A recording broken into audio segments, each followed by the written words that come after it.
শ্বশুরবাড়ির লোকেদের অত্যাচার সহ্য করতে না পেরে বিগত দিন যাবৎ ভূতে ধরার অভিনয় করে যাচ্ছে এই তরুণী। দর্শক, কতটুকু অত্যাচার হলে একজন সুস্থ স্বাভাবিক মানুষ অসুস্থতার ভাঙ ধরতে পারে সেটাই আমরা তাদের কাছ থেকে জানার চেষ্টা করব। আসলে যে আপনার স্ত্রী ভূতে ধরার অভিনয় করে দিনে দিনে, এটার কারণটা কি? আরে ভাই, আমি ভূত বিয়ে করছি কিনা মানুষ বিয়ে করছি ভাই, আমি বিপদে আছি এই মহিলা ক্লিয়ে বুঝছেন। আমি এর সাথে সংসার করবে চাইতেছি না, তালাক দিবে চাইতেছি, কিন্তু তালাক দেবো কেবা করি রে ভাই। এক গাদি টাকা কাবিন করেছি ভাই, আমি যদি তালাক দিবে কাবিনটা ফেরত দেওয়া লাগবে ভাই। আমি তো গরিব মানুষ ভাই, কামলা দিয়ে খাই ভাই। আমি কিভাবে এত টাকা আমি তালাকের টাকা আমি জোগাড় করবো ভাই? আমার যৌতুক দিবে চাইছিল 2 লক্ষ টাকা, আরো ফার্নিচার ঘরের গাদি জিনিসপাতি দিবে চাইছিল, কিচ্ছু দেয় নাই।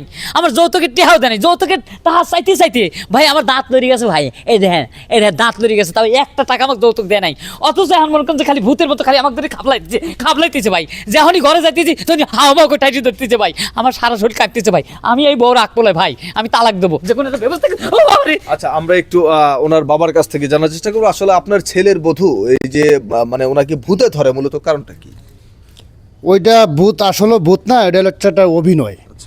মানে বিয়ে করার সময় তার বাবা বলছিল টিভি দেবো, ফ্রিজ দেবো, কার দেবো, আলনা দেবো, আমার ছেলের হোন্ডার দেবো, আরও টাকা পয়সা দেবো ব্যবসা বাণিজ্য করার জন্যে। এমন টাকা পয়সা দিতে পারে না, তো এই পর্যন্ত একটা ঝাড়ু কিনেও আমার বাড়িতে পাঠায় নাই। মানে ওই ছেলে হয়তো বলছিল যে তোমার বাবা না বিয়ের সময় এত কিছু বলছিল, এত কিছু দিবে, তখন এই জিনিসগুলা কই। এই জন্যে এখন এই যে বউ একটা ভূতের অভিনয় ধরে আমরা বুঝাইতেছে আমি পাগল হয়ে গেছি। এই হচ্ছে অবস্থা। কি অবস্থা করে রাখছে! আমি বিয়ে করে আনছিল পূর্ণিমা চাঁদের মতো জিলজিল করতো চেহারা, দেখলি দেখেন কালা ভূতের মতো দেখা যাইতেছে। ও দেখলি আমার রাগও হচ্ছে, ভয়ও করতেছে ভাই, আমার কাছ থেকে সরান। আচ্ছা, আমরা একটু এই মেয়ের শাশুড়ির কাছ থেকে জানার চেষ্টা করি। দর্শক, এই যে আপনার ছেলের বউ যে এই যে ওনাকে ভূতে ধরে, উনি যেটা দাবি করছে, মূলত কারণটা কি বলে মনে হয় আপনার কাছে? বউরে আসলে ভূতে ধরে নেই, বৌমা আমার অনেক ভালো। বউরে অত্যাচার করে আমার ছেলে, আমার স্বামীও খ্যান খ্যান জ্যাং জ্যাং পারতেই থাকে।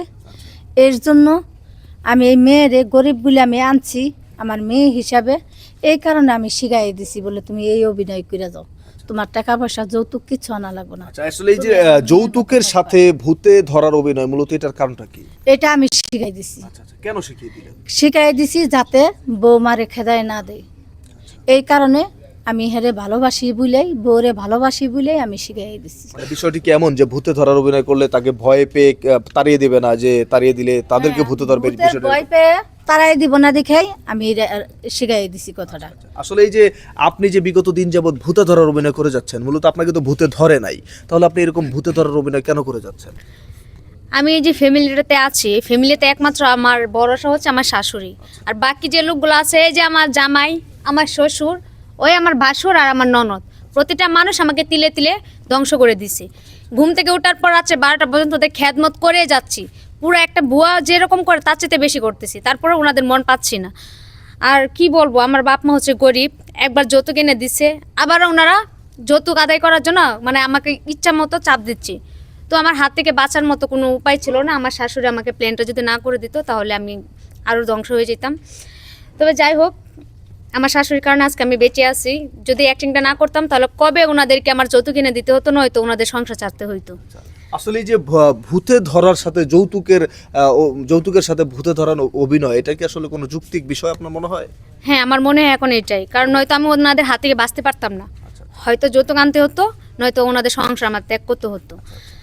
যৌতুক আনিস না কে, কিসের জন্য আনিস না? তুই বুঝ সাজলি পাইছি যাবি নাই, তোকে আমি ছাড়িয়ে দেবো না, অত সহজে ছাড়বো না, অভিনয় মারাও না। দেশে কি আইন কানুন নাই? মানে কি পাইছো? আমি একা কিছু করতে পারবো না দেখে জনগণ ডেকে আনছি। কেন আনছি তুমি বোঝো না? এখনো যৌতুকের আশা করো তুমি? তোমাদের বাপ বেটাকে আমি এমন শিক্ষা দিব, বুঝতে পারবো তখন। এখন কিছু বলবো না। দর্শক, আপনারা দেখতেই পারলেন আজকের ঘটনাটি। আসলে এই তরুণী সুস্থ স্বাভাবিক একজন মানুষ, কিন্তু তারপরও দিনে দিনে সে ভূতে ধরার অভিনয় করে যাচ্ছে। তার কারণ ছিল একটা, তাকে যৌতুকের জন্য প্রেশার ক্রিয়েট করা হচ্ছিল তার শ্বশুর বাড়ি থেকে। এখন আমরা ভিডিওটা আসলে আজকে এই কারণেই তৈরি করেছি, দেখেন আমাদের সমাজে এই যৌতুক নামক শব্দের মানসিক প্রবলেম বলেন বা বিভিন্ন ধরনের প্রবলেম ফেস করতে হচ্ছে, বা মানুষের সংসার ভেঙে যাচ্ছে। তো এই যৌতুকটিকে যদি আমাদের সমাজ থেকে একেবারে বিচ্ছিন্ন করে দেওয়া যায়, তাহলে হয়তো আমাদের সমাজের তরুণীরা বা স্ত্রীরা অনেক ভালো থাকতে পারবে। সবাই ভালো থাকবেন, ধন্যবাদ।